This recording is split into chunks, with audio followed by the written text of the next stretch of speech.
Chapter 14.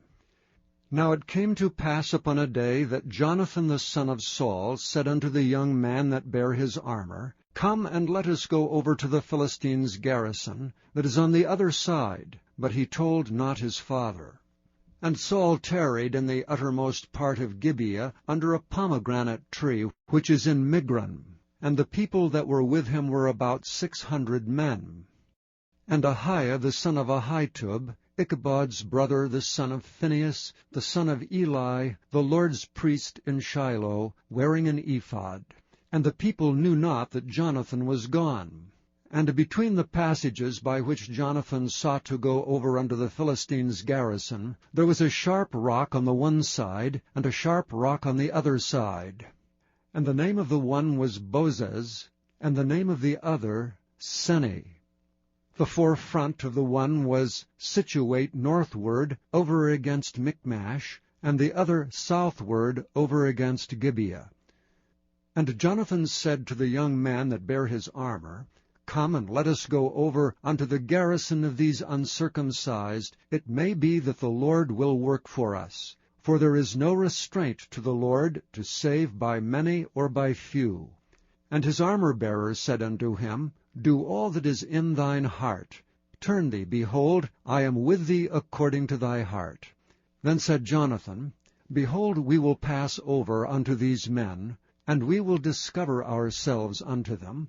If they say unto us, Tarry until we come to you, then we will stand still in our place, and will not go up unto them. But if they say thus, Come up unto us, then we will go up, for the Lord hath delivered them into our hand, and this shall be a sign unto us. And both of them discovered themselves unto the garrison of the Philistines, and the Philistines said, Behold, the Hebrews come forth out of the holes where they had hid themselves. And the men of the garrison answered Jonathan and his armor-bearer, and said, Come up to us, and we will show you a thing. And Jonathan said unto his armor-bearer, Come up after me, for the Lord hath delivered them into the hand of Israel. And Jonathan climbed up upon his hands and upon his feet, and his armor-bearer after him. And they fell before Jonathan, and his armor-bearer slew after him. And that first slaughter which Jonathan and his armor-bearer made was about 20 men, within as it were an half-acre of land, which a yoke of oxen might plow. And there was trembling in the host, in the field, and among all the people. The garrison and the spoilers, they also trembled, and the earth quaked, so it was a very great trembling. And the watchmen of Saul and Gibeah of Benjamin looked, and behold, the multitude melted away, and they went on beating down one another. Then said Saul unto the people that were with him, Number now, and see who is gone from us. And when they had numbered, behold, Jonathan and his armor-bearer were not there. And Saul said unto Ahiah, Bring hither the ark of God. For the ark of God was at that time with the children of Israel. And it came to pass, while Saul talked unto the priest, that the noise that was in the host of the Philistines went on and increased. And Saul said unto the priest, Withdraw thine hand. And Saul and all the people that were with him assembled themselves, and they came to the battle. And behold, every man's sword was against his fellow, and there was a very great discomfiture. Moreover, the Hebrews that were with the Philistines before that time, which went up with them into the camp from the country round about, even they also turned to be with the Israelites that were with Saul and Jonathan. Likewise all the men of Israel which had hid themselves in Mount Ephraim, when they heard that the Philistines fled, even they also followed hard after them in the battle. So the Lord saved Israel that day. And the battle passed over unto Bethaven. And the men of Israel were distressed that day, for Saul had adjured the people, saying, Cursed be the man that eateth any food until evening, that I may be avenged on mine enemies. So none of the people tasted any food. And all they of the land came to a wood, and there was honey upon the ground. And when the people were come into the wood, behold, the honey dropped, but no man put his hand to his mouth, for the people feared the oath.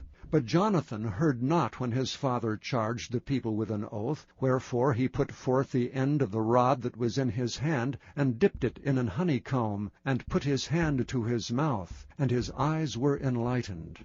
Then answered one of the people, and said, Thy father straitly charged the people with an oath, saying, Cursed be the man that eateth any food this day. And the people were faint. Then said Jonathan, My father hath troubled the land. See, I pray you, how mine eyes have been enlightened, because I tasted a little of this honey. How much more if haply the people had eaten freely today of the spoil of their enemies which they found? For had there not been now a much greater slaughter among the Philistines? And they smote the Philistines that day from Michmash to Aijalon, and the people were very faint. And the people flew upon the spoil, and took sheep and oxen and calves, and slew them on the ground, and the people did eat them with the blood. Then they told Saul, saying, Behold, the people sin against the Lord, in that they eat with the blood. And he said, Ye have transgressed, roll a great stone unto me this day. And Saul said, Disperse yourselves among the people, and say unto them, Bring me hither every man his ox and every man his sheep, and slay them here and eat, and sin not against the Lord in eating with the blood. And all the people brought every man his ox with him that night, and slew them there. And Saul built an altar unto the Lord. The same was the first altar that he built unto the Lord.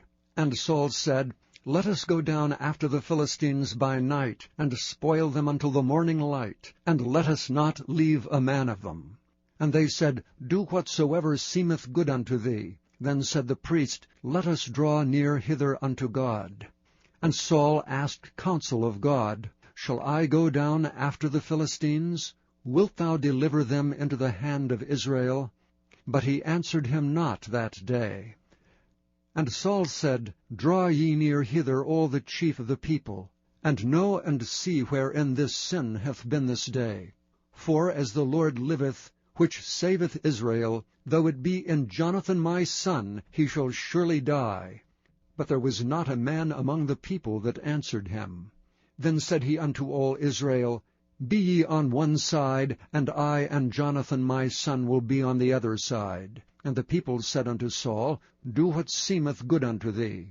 Therefore Saul said unto the Lord God of Israel, Give a perfect lot.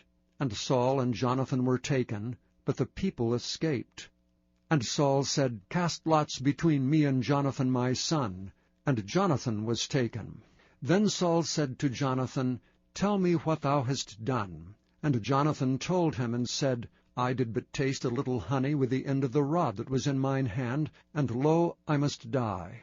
And Saul answered, God do so and more also, for thou shalt surely die, Jonathan. And the people said unto Saul, Shall Jonathan die, who hath wrought this great salvation in Israel? God forbid. As the Lord liveth, there shall not one hair of his head fall to the ground. For he hath wrought with God this day. So the people rescued Jonathan, that he died not. Then Saul went up from following the Philistines, and the Philistines went to their own place. So Saul took the kingdom over Israel, and fought against all his enemies on every side, against Moab, and against the children of Ammon, and against Edom, and against the kings of Zobah, and against the Philistines. And whithersoever he turned himself, he vexed them. And he gathered an host, and smote the Amalekites, and delivered Israel out of the hands of them that spoiled them. Now the sons of Saul were Jonathan, and Ishuai, and Melchishua. And the names of his 2 daughters were these, the name of the firstborn Merab, and the name of the younger Michal. And the name of Saul's wife was Ahinoam, the daughter of Ahimaaz. And the name of the captain of his host was Abner, the son of Ner, Saul's uncle. And Kish was the father of Saul, and Ner the father of Abner was the son of Abiel. And there was sore war against the Philistines all the days of Saul. And when Saul saw any strong man or any valiant man, he took him unto him.